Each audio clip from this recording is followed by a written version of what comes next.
오늘 아름다운 허비를 받으시는 예수님이라는 제목으로 하나님 말씀 증거하겠습니다. 그리스도인들에게는 두 번의 부르심이 보통 있다고 말합니다. 첫 번째 부르심은 구원에 대한 부르심이죠. 예수님을 구주로 믿고 내 인생의 주인이 예수님이라고 고백하는, 예수님을 내 인생의 주인으로 고백하는 그런 부르심, 하나님의 자녀가 되는 부르심입니다. 구원이죠. 그런데 또 하나의 부르심이 있다면 그것은 사명에 대한 부르심입니다.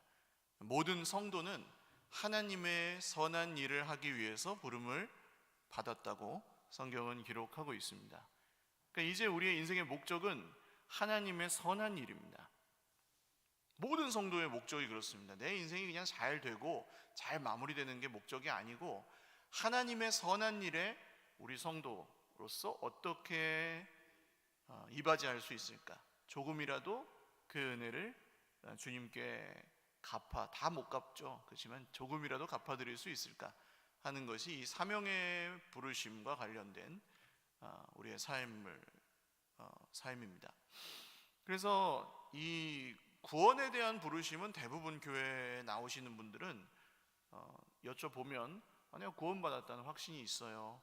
구원받은 게 참 기뻐요. 이렇게 예수님 믿고 말씀하시잖아요. 사명에 대한 부르심은 보통 공동체적으로 받습니다. 그래서 우리가 공동체로서 하나님의 일을 어떻게 할 것인가, 그리고 하나님의 선한 일에 우리가 어떻게 함께 참여할 것인가를 공동체적으로 합니다. 근데 이 하나님의 선한 일을 참여할 때 그것을 분별하는 게 필요하죠. 어떻게 하면 하나님께서 기뻐하실까? 사실은 똑같은 우리가 한계가 있는 자원을 갖고 있잖아요. 우리 시간도, 돈도, 물질도, 혹은 우리의 마음도 한계가 있습니다. 모든 걸 다 할 수는 없어요. 그럼 이 한정된 자원을 가지고 어떻게 하나님의 뜻에 가장 합당하게 기뻐하시도록 쓰임을 받을까 하는 것, 이게 굉장히 중요해집니다. 그래서 하나님을 기쁘시게 해드리는 우리의 삶을 살아가기 위해서, 공동체적 그 사명의 부르심에 좀 응답하는 삶을 살기 위해서는 몇 가지 기준이 좀 우리에게 필요하다고 할 수 있습니다. 오늘 이 말씀은 하나님을 기쁘시게 해드렸던, 우리 예수님을 기쁘시게 해드렸던 한 여인의 이야기입니다. 예수님이 베다니, 가난한 사람들의 동네라고 말씀드렸죠. 나병 환자 시몬의 집에서 식사하실 때, 사실 나병 환자 촌이었을 가능성도 있습니다. 그러니까 이 악성 피부병을 앓고 있는 사람들은, 일반 유대인들은 이 악성 피부병을 앓고 있는 유대인들과 접촉할 수 없었습니다. 율법으로 금지되어 있었습니다. 그 나병 환자가 만진 컵을 만지면 깨트려야 되고 자기는 부정하게 됩니다. 또 그 앉았던 자리에 앉게 되면 그것도 부정하게 되고, 누웠던 자리에 누워도 부정하게 되고, 그 집에 들어가는 것 자체가 다 부정합니다. 예수님은 원래 이 집에 들어가시면 안 되셨는데 예수님은 그런 것들에 한계를 두지 않으셨고, 나병 환자의 집에 들어가시거나 나병 환자를 만지시는 것조차도 별로 꺼리끼하지 않으셨습니다. 오히려 예수님이 나병 환자를 만져서 부정하게 되는 게 아니라 예수님이 나병 환자를 만지면 나병 환자가 깨끗하게 되는 일들도 종종 일어났습니다. 이게 하나님의 나라가 임한 증거였죠. 근데 거기에 이제 식사하고 계실 때에 한 여인이 나타납니다. 이 여인은 매우 값진 향유, 이렇게 향이 나는 기름, 그 귀한 기름을 말합니다. 이 기름을 가지고 와서 한 옥합을 가지고 왔다는 게, 이 옥합이 아마도 그 기름을 넣어서 밀봉한 조금 요새 화장품 앰플 같은 거 있죠. 이렇게 약품이나 이런 거 쓸 때 이렇게 톡 터뜨리는 그런 유리 같은 거 있잖아요. 그런 식으로 생겼을 가능성이 높습니다. 그래서 그것을 가지고 와서 예수님의 머리에 깨트려서 그것을 붓습니다.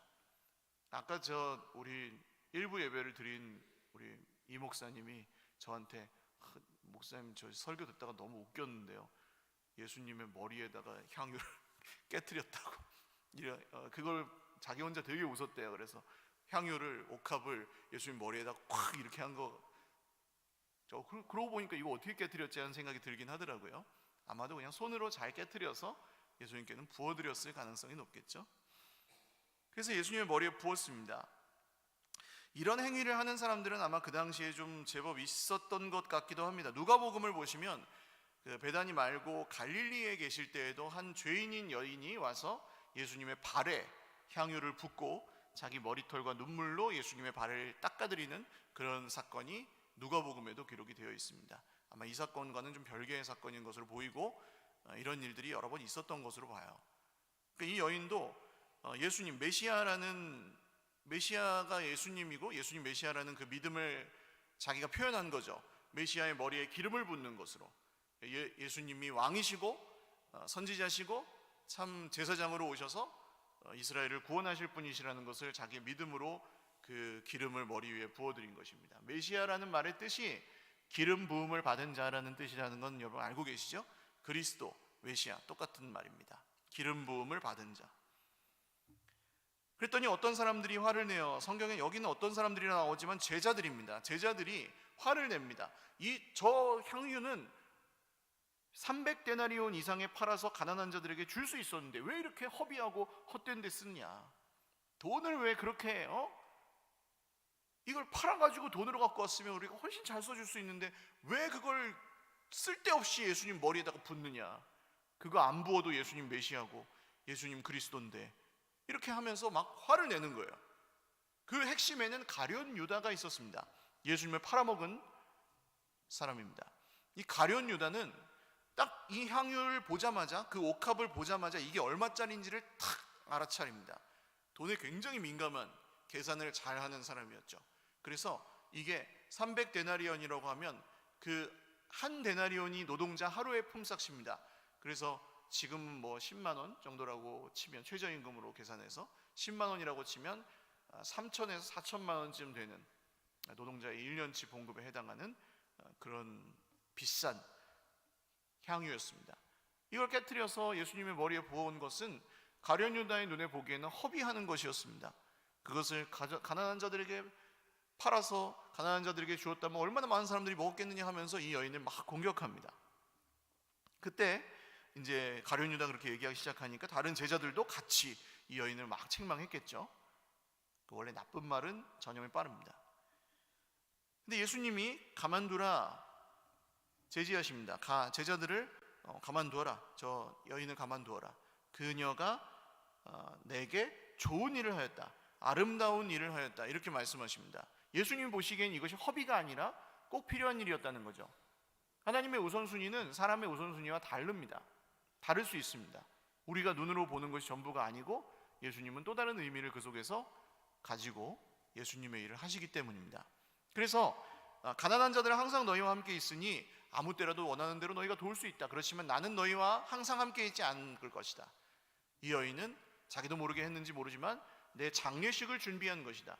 그 당시 유대의 장례식은 가족 무덤, 이렇게 지하실처럼 되어 있는 동굴에 가족 무덤에 시신을 염해서 먼저 안치를 해놓고 그 시신이 이제 다 부패하고 썩어서 이제 흙으로 돌아가면 유골을 수습해서 항아리에 넣고 그 항아리를 가족 묘에 이렇게 납골당처럼 해놓는 그런 장례였습니다. 그러니까 시간이 오래 걸리겠죠. 처음에 한번 1차 하고 이제 시신이 다 흙으로 돌아가면 다시 수습해서 놓는 그런 장례였는데, 이 시신에서 그러면은 그 사이에 악취가 나거나 시신이 많이 부패하거나 이런 일들이 있을 수 있지 않습니까? 그래서 향유를 시신에 바르고 붓는 것이 그 당시 장례 예식의 풍습이었습니다. 시신을 염하기 전에 이 그런 부패하는 걸 막기 위해, 너무 이렇게 악취가 나거나 하는 걸 막기 위해 향이 나는 기름, 이 순전한 나들을 그 시신에 바르는 것이 장례의 중요한 절차였어요. 그래서 이 일을 했다는 예수님은, 이 여인은 예수님에게 왕의 대관식을 하는 동시에 그분의 장례식을 치른 것이기도 했다는 새로운 관점을 예수님이 제시하십니다. 그러면서 천하에 어디서든지 복음이 전파되는 곳에는 이 여자가 행한 일도 말하여 그를 기억하게 될 것이다. 실제로 이 마가복음과 마태복음, 요한복음 모두에 이 사건은 나오고, 요한복음에서는 이 여인이 나사로의 동생인 베다니 마리아라고 나옵니다만 일치하는지는 확실하지 않습니다. 각 복음서는 자기가 가지고 있는 어떤 강조점을 가지고 한 사람의 눈으로 본 것을 기록한 것이기 때문에, 또 구전된 것이기 때문에 이것이 뭐 과학적으로 뭐 완벽하게 역사적으로 일치하는 그런 기록들이라기보다는 각 복음서가 강조하는 부분들이 조금씩 달라서 일어나는 그런 불일치라고 보시면 되겠습니다.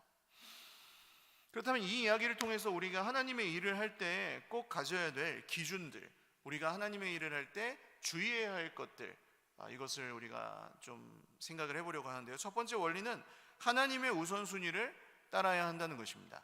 하나님의 우선순위를 따르는 것. 우리는 보통 우리가 정해놓은 우선순위를 따라서 일을 하잖아요. 내가 중요하게 생각하는 것을 중심으로 일하고 내 형편에 맞춰서 일을 합니다. 근데 하나님의 일도 그렇게 합니다. 내가 잘할 수 있는 걸 합니다. 하나님의 일을 하는데도 내가 할 수 있을 때만 합니다. 내가 필요한 것만 하고 내가 이익이 되는 것만 합니다. 그럴 수 있다는 거예요. 하나님의 일을 하는데도. 또는 아까 말씀드린 대로 한정된 자원을 하나님께 드려야 되는데 그것을 어떻게 드릴지, 어떻게 하는 게 가장 잘 드릴 수 있는 것인지를 생각하고 분별해야 되는데 거기서 우선순위를 세우는 것이 매우 중요합니다. 그때 우리가 따라야 될 것은 우리의 우선순위가 아니라, 세상의 기준이 아니라 하나님의 우선순위, 하나님의 기준을 따르셔야 한다는 것입니다. 오늘 제자들이 보기에는 이 순전한 나들을 팔아서 가난한 사람들에게 주어서 더 많은 사람들이 먹고 하는 게 더 좋은 일이었다는 거죠. 이게 제자들의 우선순위였고 특별히 가룟 유다의 우선순위였습니다. 그런데 이 여인의 생각과 예수님의 생각은 달랐죠. 이 여인은 예수님이 메시아로 오셨으니 내 가장 값진 이 가난한 동네라 그랬잖아요. 베다니, 슬픔의 집, 가난한 집. 거기서 이 여인이 이 3, 4천만 원짜리 향유 옥합을 가지고 있었던 이것은 왜 갖고 있었을까요? 결혼 지참금 내지는 이게 전 재산입니다. 이 여인에게는. 예수님께 어떻게 하면 예수님 좋아하실까? 예수님이 뭘 하면 기뻐하실까? 생각 고민하다가 그것을 깨뜨려 예수님께 부어드리는 메시아의 대관식을 이 여인 나름대로는 준비한 것입니다. 예수님이 내 가장 귀한 것을 좀 드리고 싶다. 예수님께. 예수님 참 기뻐하실 것 같은데. 그리고 예수님은 그 마음을 받으셨고 이것이 대관식일 뿐만 아니라 장례식이라는 말씀도 하시죠. 내가 십자가에 죽어야 하니 이 여인은 미리 내 장례를 준비한 것이다. 그때 이 가룟 유다의 우선순위는 어땠습니까? 가난한 자들을 생각하는 것 같았지만 여기서 화를 내고 있는 이유는 가룟 유다는 딱 보자마자 이게 얼마짜리인지 알잖아요. 돈에 굉장히 민감한 사람입니다. 그 이유는 가룟 유다가 회계를 맡고 있었고 돈 주머니에서 자기가 돈을 늘 횡령하는 횡령범이었기 때문입니다. 그러니까 이 3천만 원짜리 향유를 팔아가지고 돈으로 줬으면 그 중에 내가 한 2천 데나리온은 꿀꺽하고 1,000 데나리온만 이제 하나님의 일에 쓰는 거죠. 이 가룟 유다의 논리는. 그러니까 화가 얼마나 나요. 저게 내 돈이었는데, 저 여자가 저 붓는 저 기름은 내 돈인데, 아까워라 아까워라, 저걸 다 그냥 땅에 흘려버리네, 이런 생각으로 이 가룟 유다는 이 여인에게 분노를 퍼부은 것입니다. 근데 아무도 몰랐어요. 가룟 유다가 돈을 훔치고 있는지 아무도 몰랐어요. 보통 모임에서 동창회 하시면 회계는 누구를 세웁니까? 절대 도망가지 못하는 사람, 그죠? 절대 배신하지 않는 사람을 세웁니다. 그러니까 뭐 예를 들면 목사님은 좀 세울만 해요. 왜냐하면 여기서 어떻게 도망갈 데가 없어요. 목사님은 그렇게 하면은 이제 끝이니까. 목사님 같은 사람, 이런 사람이 회개를 하는 게 좋아요. 동창회 같은 데 가면 목사님이 동창이 있으면 목사님한테 맡기세요. 회개하라고. 절대 배신 안 하는 사람을 맡깁니다. 그러니까 가룟 유다는 모든 12제자의 신임을 한 몸에 받는, 오죽하면 예수님이 가룟 유다를 이렇게 가리키면서 자, 빵을 이렇게 딱 찍어주시면서 얘가 나를 팔 거다 그랬더니 제자들이 에이, 예수님 농담하지 마세요, 이렇게 반응을 했습니다. 가룟 유다를 아무도 의심하지 않습니다.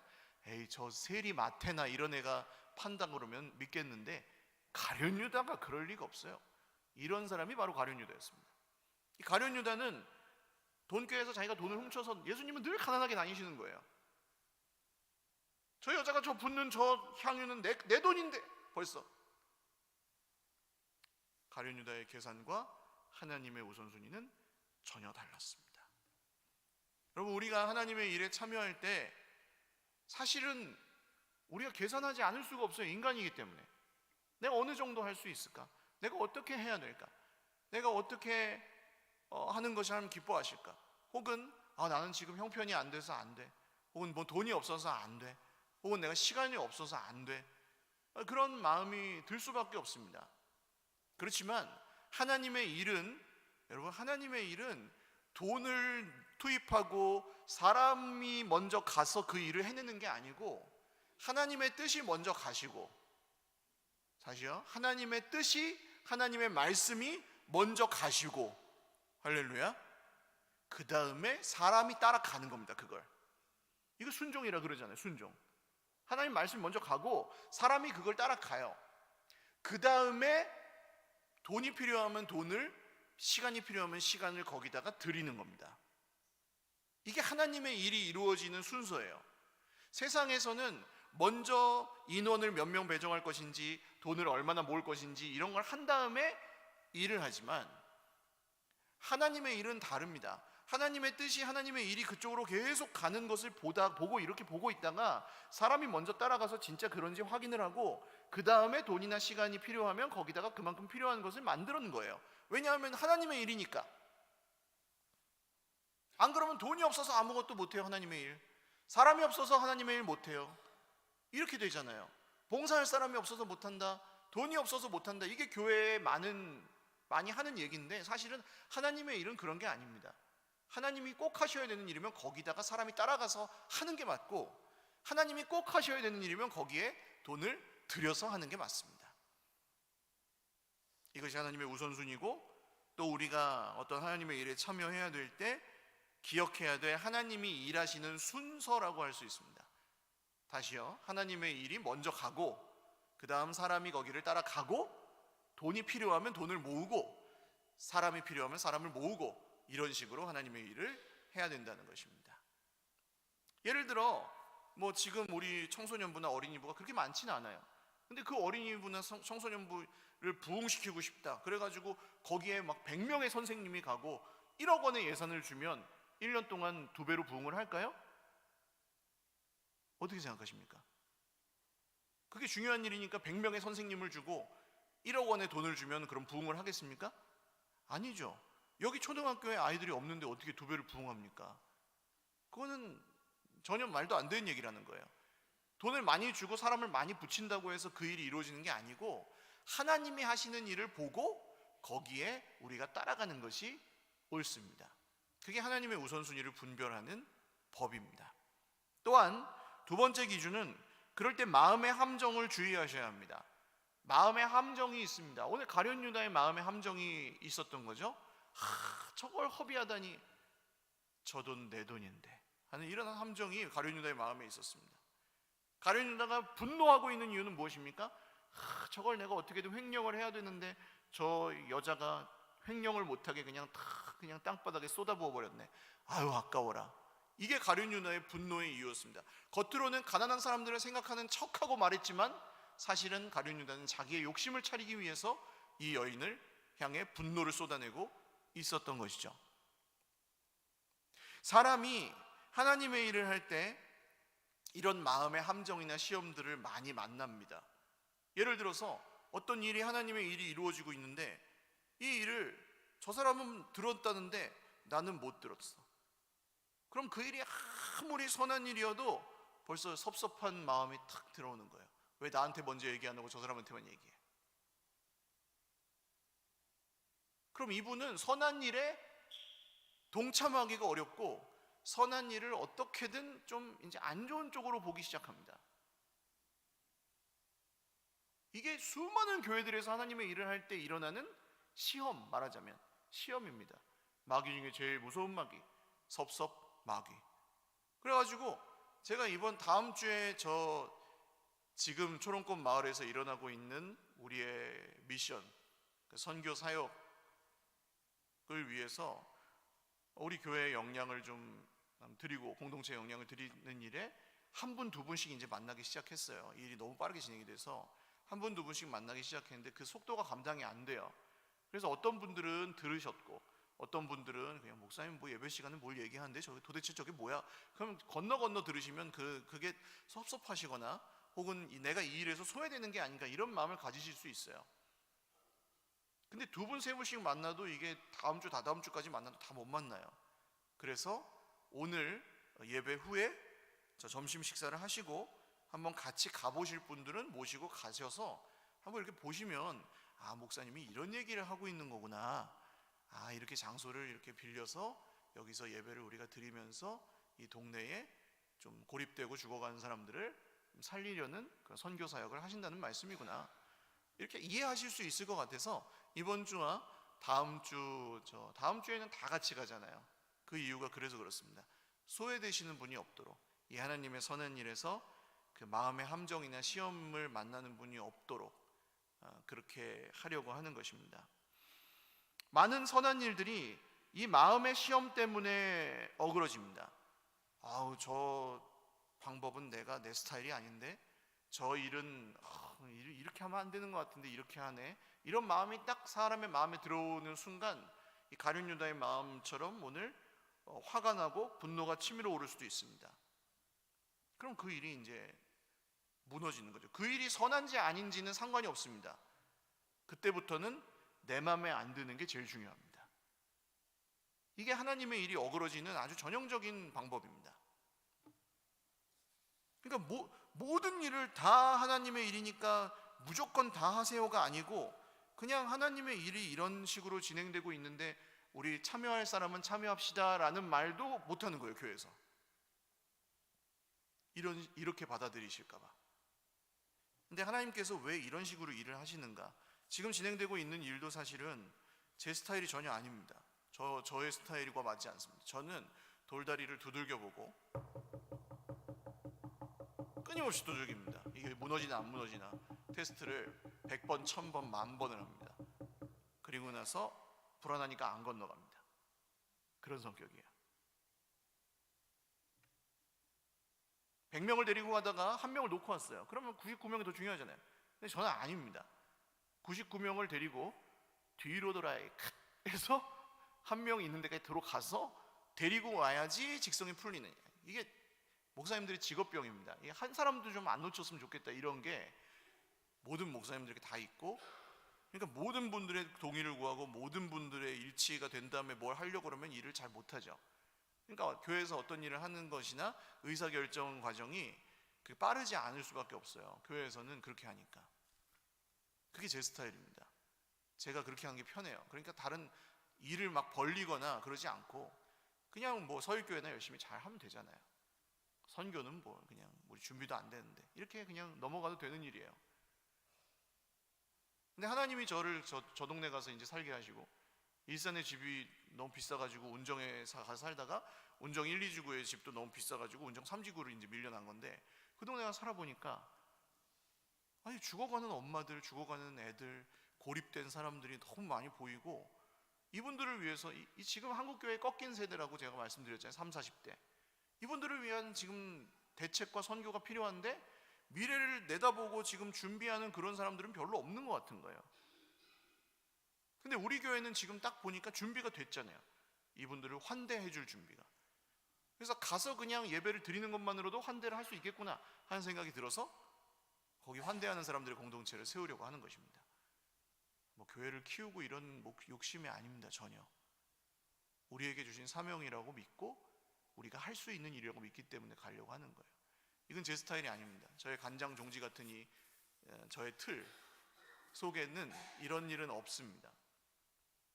아무것도 안 하고 싶고 그냥 하는 것만 잘 하고 싶고. 근데 하나님은 보통 제 삶에 보면 꼭 여기서 일을 안 하세요. 여기서 하세요.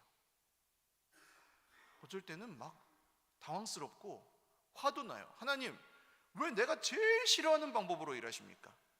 내 스타일 안 맞게. 왜 하필이면 이렇게 하십니까? 그런 막 따지는 마음이 들 때도 있어요. 가룟 유다가 오늘 화내는 것처럼. 내 스타일 아닌데, 난 준비가 안 되는데, 난 형편도 안 되는데. 그 대표적인 게 우리 필리핀 선교도 그렇습니다. 필리핀 선교를 처음 시작할 때 저는 반대했습니다. 모든 분들이 하자고 하는데 왜? 주일학교 선생님도 한두 명밖에 없는데 무슨 선교냐? 선생님이나 하고 나서 그 다음에 선교하자. 그때 저희 논리가 그랬습니다. 틀리지 않죠? 근데 주님이 그 일을 막 이끌고 가시더니 그 일을 이루어버리시더라고요. 그때 제가 알았습니다. 하나님은 우리의 이 간장종지만한 틀 속에 계시는 분이 아니구나. 이렇게 일하시는 이유는 우리가 그렇지 않으면 우리의 이 틀, 고집을, 완고한 마음을 절대 깨트리지 않기 때문에 하나님께서 이 밖에서 일하실 수 있구나 하는 것을 인정하게 되었습니다. 그래서 지금은 제가 이렇게 할 수 있는 거예요. 하나님이 하시면 제가 뭘 재주 있습니까? 따라가야지. 따라가겠습니다. 되든 안 되든 이고 정말 하나님께서 하시는 일이면 제가 따라가서 어떻게 되게 만들겠습니다. 이렇게 하면 따라가는 거죠. 제 스타일이 아니어도. 그럼 어떻게 됩니까? 이 틀이 깨어지고 더 넓은 사람이 되는 거죠. 점점. 이걸 영적 성숙이라고도 하고 믿음이 진보한다고도 할 수 있고 우리의 그릇이 커진다고 할 수도 있겠습니다. 하나님이 이런 식으로 일하시는 이유. 여러분, 그때 마음의 함정을 주의하십시오. 반드시 옵니다. 어느 순간에. 꼭 이 일뿐만이 아니라 내가 하나님의 일을 감당하면서 따라가다 보면 어느 순간 나랑 맞지 않고 내 기준에 맞지 않고 어색하고 내 스타일이 아닌 그런 하나님의 일을 만나실 때가 있습니다. 그렇지만 그것을 사인으로 여기십시오. 오히려 지금 하나님이 일하고 계시는구나. 어떻게 알아요? 내 스타일대로 하지 않아요. 하나님이. 그럼 하나님의 일일 가능성이 커요. 야, 네가 잘할 수 있는 것만 해라. 꼭 네가 할 수 있을 때만 해라. 그렇게 하지 않으시고 하나님은 우리를 성장시키기 위해, 우리를 하나님의 도구로 빚어가시기 위해 내 스타일이 아닌 방식으로도 일을 하신다는 거예요. 마지막 세 번째는 지금 할 수 있는 순종을 하는 것입니다. 하나님의 일을 할 때 우리는 하나님이 모두 다 드려라, 하나님이 그냥 헌신해라, 선교 가라, 이렇게 역사하시는 거라고 생각하지만 그렇지 않습니다. 성경을 보시면 하나님은 할 수 없는 것을 시키시는 적이 단 한 번도 없습니다. 다시 굉장히 중요합니다. 하나님은 뭘 시키실 때 할 수 없는 걸 시키시지 않습니다. 할 수 있는 것을 시키십니다. 다만 그게 어색하거나 내가 원래 하던 방식이 아니어서 따라가기가 좀 주저되거나 어려울 뿐입니다. 이스라엘 백성들에게 광야에서 가나안 땅으로 들어가라. 자, 광야에서 가나안 땅으로 들어가는 거 할 수 있어요, 없어요? 이스라엘 백성들이 광야에서 가나안 땅으로 들어가는 게 할 수 있는 겁니까? 없는 겁니까? 할 수 있는 거죠. 그냥 가면 되잖아요, 가라면. 근데 안 갑니다. 왜? 여기서 막 창을 들고 성을 쌓아놓고 무기를 들고 기다려요. 가면 죽을 것 같으니까 못 가겠다는 거예요, 이스라엘 백성들은. 근데 뭐가 있습니까? 하나님의 약속이 있었죠. 거기 가면 니네가 이길 거야. 내가 너희를 지켜줄 거야. 그러니까 여기서는 이 무기를 들고 있는 적군을 보고 가는 게 아니라 내가 너희를 이기게 해줄 거야, 내가 너희를 지켜줄 거야 라는 하나님의 말씀을 믿고 가야 되는 거죠. 그럼 가는 거예요. 근데 이걸 보고 못 가니까 어떻게 됩니까? 광야에서 40년 뺑뺑이 방황을 하게 되었습니다. 그리고 다시 그 자리로 딱 돌아와가지고 하나님이 들어가라.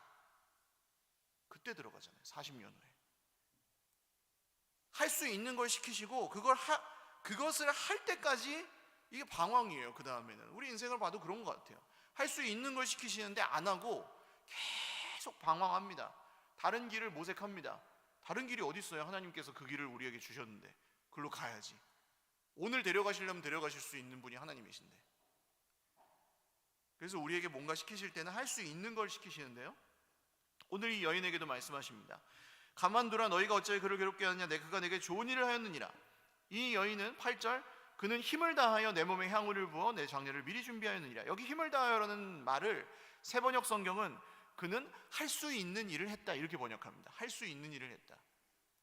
여인은 이 전재산과 같은 향유 옥합이지만 그것을 자기가 드릴 수 있었습니다.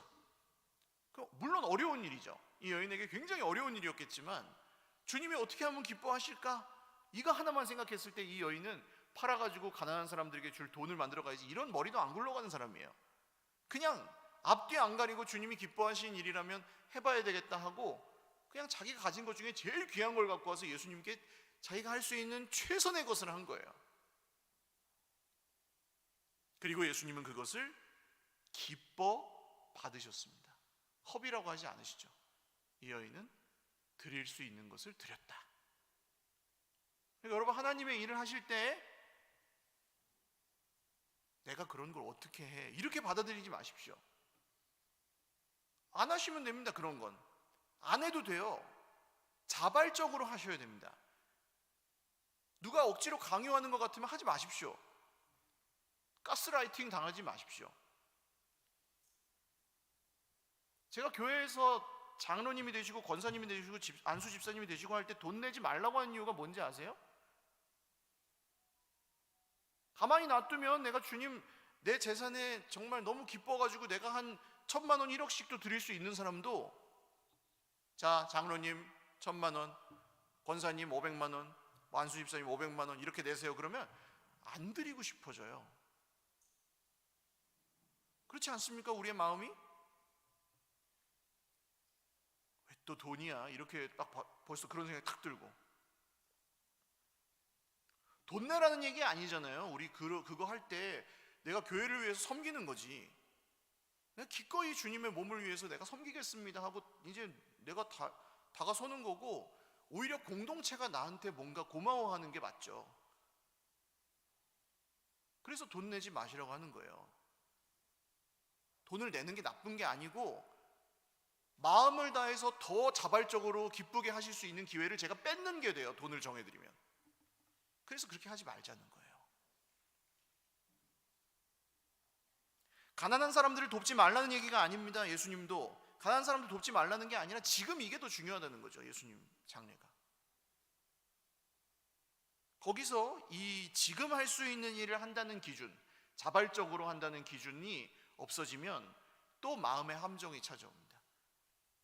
이걸 뭐 저 사람은 하는데 나는 못하니까 체면상 조금이라도 해야지, 뭐 이런 생각이 들기 시작하면 하나님의 일이 아니게 됩니다. 벌써 복잡한 막 계산들이 오가는 눈치 게임이 됩니다. 사도행전에서 그런 눈치 게임을 하다가 죽은 사람이 있죠.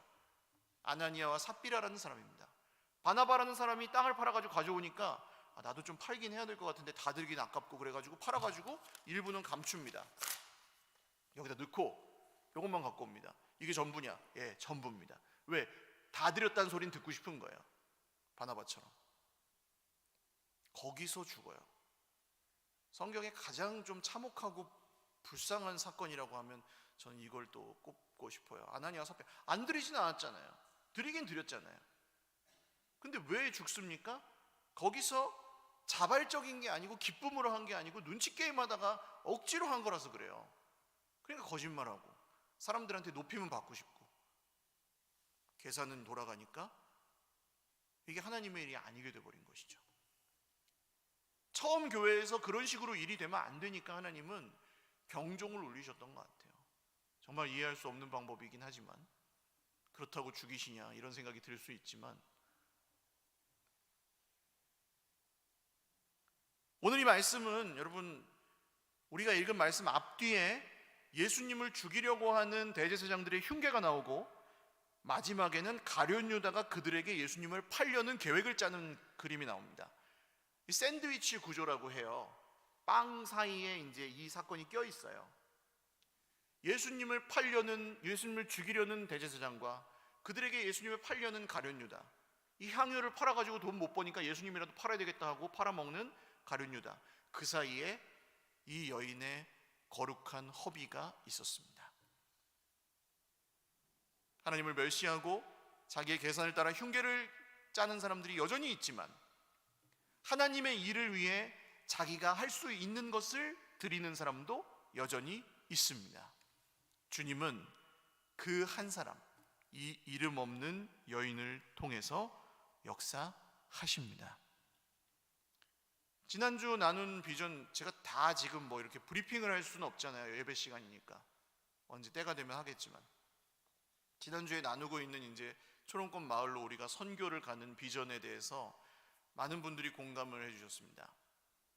근데 거기서 뭐 어디 예배를 드리려고 해도 우린 장소도 없고, 대화역보다 임대료가 더 비싼 거 아세요? 저 운정이 건축비가 많이 올라가가지고 분양가가 너무 높게 책정이 돼 있어서 월세가 비싸요. 뭐 한 38평 쓰는데 5천에 330 뭐 이래요. 그게 싸게 준 거래요. 돈이 어디 있어요? 우리가 빚만 많지. 헌금합시다 그럼 5천이 나옵니까? 안 나옵니다. 우리 교회에서 헌금합시다 해가지고 한 번에 모이는 돈은 대략 500만 원, 최대 해봤자 500만 원입니다. 한 번 모이면. 그것도 힘을 다해서 내시면. 그러니까 이건 할 수 없는 일이죠. 그렇게 생각했습니다. 근데 하나님의 일은 그렇지 않았습니다. 제가 여기에 선한 일에 우리의 옥합을 드리자는 말씀을 몇 분께 계속 드리는 가운데, 지난주 토요일부터 지금까지 7,500만 원이 모였습니다. 이 돈은 헌금이 아닙니다. 그냥 출자하시는 겁니다. 빌려줬다가 나중에 뭐 그 장소를 우리가 쓰지 않게 되면 보증금이었으니까 그냥 다시 뺄 수 있는 돈이고, 헌금으로 드리지 않아도 할 수 있는 방법이 있었습니다. 그리고 적지 않은 돈이 겨우 일주일 만에 생겼습니다. 하나님의 일이 먼저 가시고 사람이 그것을 따라가면 돈은 또 그 뒤를 따라가는 것이 맞는 것 같아요. 우리 개인의 삶에 어떤 일이 있을 때에도 동일한 기준을 가지십시오. 돈이 없어서 안 돼. 형편이 안 돼서 안 돼. 나는 저 사람 때문에 못 가겠어. 이런 기준들, 하나님의 기준이 아니라면 잠시 내려놓으십시오. 하나님의 우선순위를 따라가십시오. 할렐루야. 난 저 사람이랑 죽어도 못 가. 이것도 마음의 함정이죠. 하나님의 뜻이 저 사람과 같이 가야 되는 것이라면 같이 가야죠. 그 마음의 함정을 경계하십시오. 그리고 거기에 빠지지 말고 하나님의 일에 동참하십시오. 하나님이 시키시는 것은 지금 막 억지로 뭘 다른 사람의 보조 맞춰가지고 다 해내라 이런 거 아닙니다. 내가 할 수 있는 것을 하면 됩니다. 내가 시간을 드릴 수 있으면 1시간을 드릴 수 있으면 1시간을 드리고, 2시간을 드릴 수 있으면 2시간을 드리고, 내가 100원을 드릴 수 있으면 100원을 드리고, 1000원을 드릴 수 있으면 1000원을 드리면 됩니다. 그래서 이 사명이 혼자 하는 게 아니라 같이 하는 거예요. 하나님은 사명의 부르심을 우리 공동체에게 주시고 그 일을 우리 공동체를 통해서 이루어 주실 것입니다. 다시 말씀드리지만 이 일은 뭐 우리 교회를 키우자 이런 일이 전혀 아닙니다. 하나님께서 지금, 제가 거기 이사 간 지 2년 됐거든요. 2년이 지났는데도 여전히 고립되어 있는 사람들, 여전히 교회 나가기는 싫고, 멀리 이렇게 차 타고 교회 나가기는 싫고 그냥 산으로 놀러 다니면서 교회 방학한 수많은 사람들을 위한 구원의 일을 지금 하고 계신 것입니다. 관심이 있으신 분들은 함께 동참해 주시고, 혹시 뭐 시간이나 여력이 안 되시는 분들은 기도해 주십시오. 그럼 이 일은 하나님께서 이루실 것입니다. 저 거룩한 빛 광성교회라는 교회 정성진 목사님은 처음에 교회 할 때 그렇게 말씀하셨다고 해요. 퍼주다가 망하는 교회 되자. 하나님의 일을 따르다가 망해도 상관없다. 저는 조금 다릅니다. 하나님의 일을 잘하는 교회가 됐으면 좋겠습니다. 망하지 않고도 하나님의 일을 잘하고, 우리가 뭐 엄청난 헌신이 아니라 우리가 할 수 있는 일을 하면서도 하나님께 쓰임받을 수 있는 그런 공동체가 됐으면 좋겠습니다. 함께 기도하겠습니다. 오늘 아름다운 허비를 받으신 예수님을 기억하며 어떤 마음으로 그 여인이 향유 옥합을 드렸는지도 한번 생각해 보시기 바랍니다. 그리고 만약 하나님의 일이 내 눈에 보이고 우리가 따라가야 될 길이 있다면 나는 어떻게 쓰임받을 수 있을지, 일주일에 한 번 한 2시간 정도 가서 예배를 드리는 것만으로도 그 동네 사람들이 그 예배에 참여하여 생명을 누리고 구원을 받을 수 있다면, 시든 꽃이 살아나든 물을 주어서 그 우리의 환대를 통해 그 애기 엄마들이 다시 일어날 수 있다면, 우리는 아주 적은 오병이어로 하나님의 5,000명이 먹는 그런 놀라운 일을 보게 될 것입니다. 하나님 이 일에 우리를 사용하여 주시옵소서. 그리고 내가 할 수 있는 일을 하겠습니다. 할 수 있는 것이 없다면, 드릴 수 있는 것이 없다면 기도하겠습니다. 주님의 일이 주님의 뜻이라면 이루어 주시옵소서. 함께 기도드리겠습니다. 주님, 감사합니다. 주님의 일을 주님께서 이루실 것입니다. 우리가 하는 일은, 이제 성도로서 우리가 살아가며 우리의 일들은 우리 개인의 일이 아니라 하나님의 일입니다. 하나님의 뜻을 이루고 싶고 하나님의 뜻이 이루어지기를 원하여 우리는 그렇게 걸어가고 있습니다. 초롱꽃 마을에 우리가 새로운 공동체를 세우고 그 공동체를 통해 선교하려는 이 목적이 하나님의 뜻에 합당한 선한 일이라면 주님이 이 일을 이루어 주십시오. 또한 이 일에 필요한 모든 것들을 허락하여 주십시오.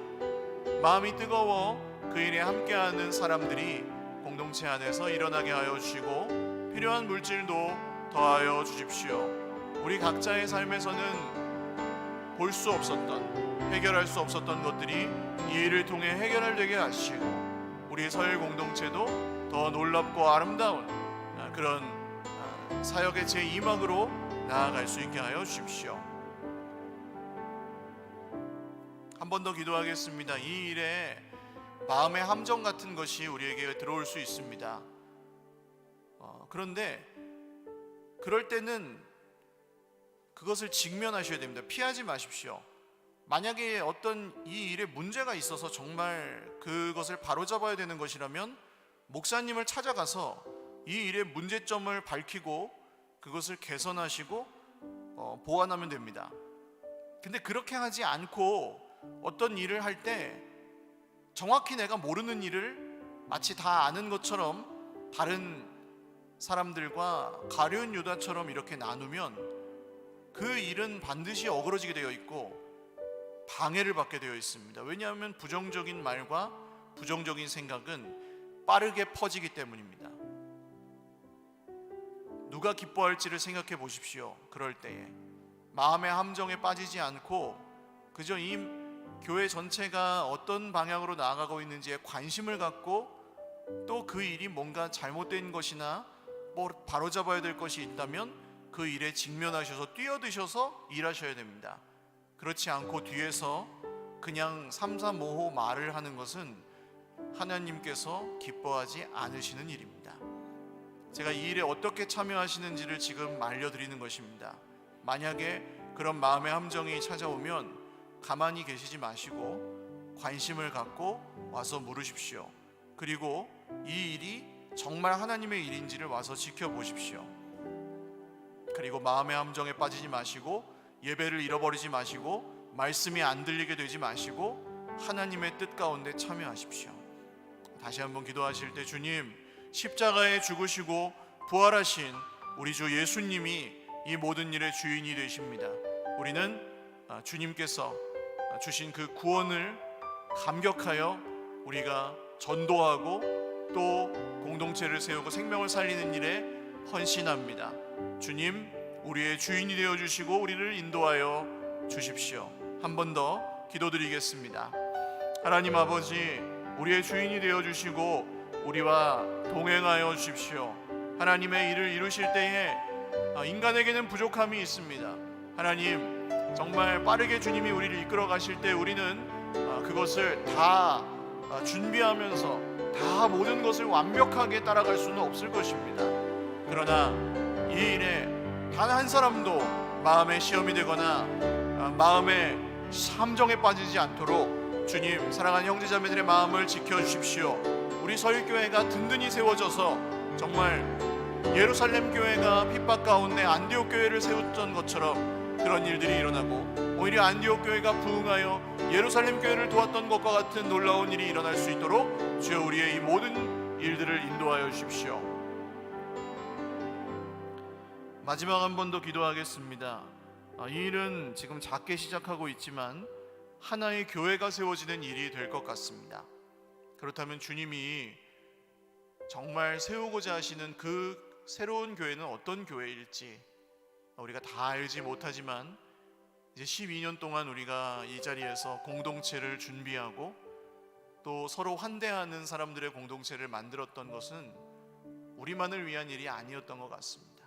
주님, 어떤 교회를, 새로운 교회를 세우시고자 한다면 그 교회가 정말 하나님의 뜻에 합당한 교회, 주변 이웃들을 살리고 주변에 있는 교회들까지도 살리고 모든 사람들에게 칭송을 받는 우리가 아는 성경의 그 교회가 세워지게 하여 주시옵소서. 마지막 한 번 더 새롭게 세워질 공동체를 위해서 기도하겠습니다. 하나님 아버지, 감사합니다. 새롭게 세워질 공동체를 위해서 기도합니다. 이 일에 주님, 우리는 드릴 수 있는 것이 많지 않습니다. 그렇지만 하나님께서 할 수 있는 것을 우리에게 주신다면 저희가 기꺼이 피하지 않고 그것을 직면하겠습니다. 주님, 우리를 통해 놀라운 일들을 이루시되 주님의 뜻대로 이루시고 주님의 때에 이루어 주옵소서.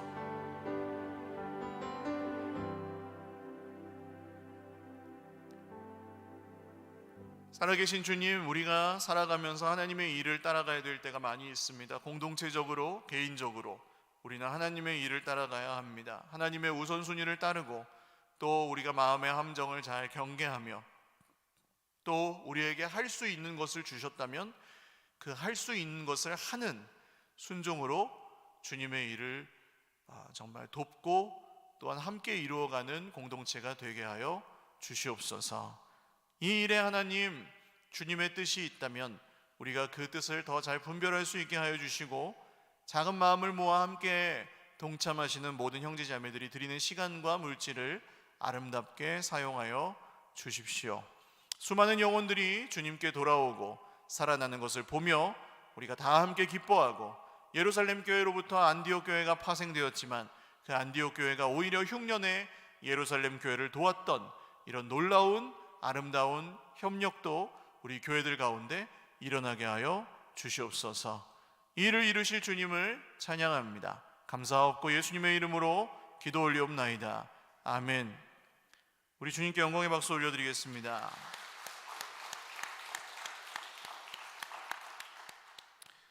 다시 말씀드리지만 교회가 이사가는 것이 전혀 아닙니다. 서울교회는 그대로 있고 우리가 선교를 하러 오후에 활동하는 것입니다. 일부만. 다 같이 일어나셔서 찬양하고 예배 마치겠습니다. 존귀한 주보혈이, 존귀한 주보혈이 내 영을 새롭게 하시네. 존귀한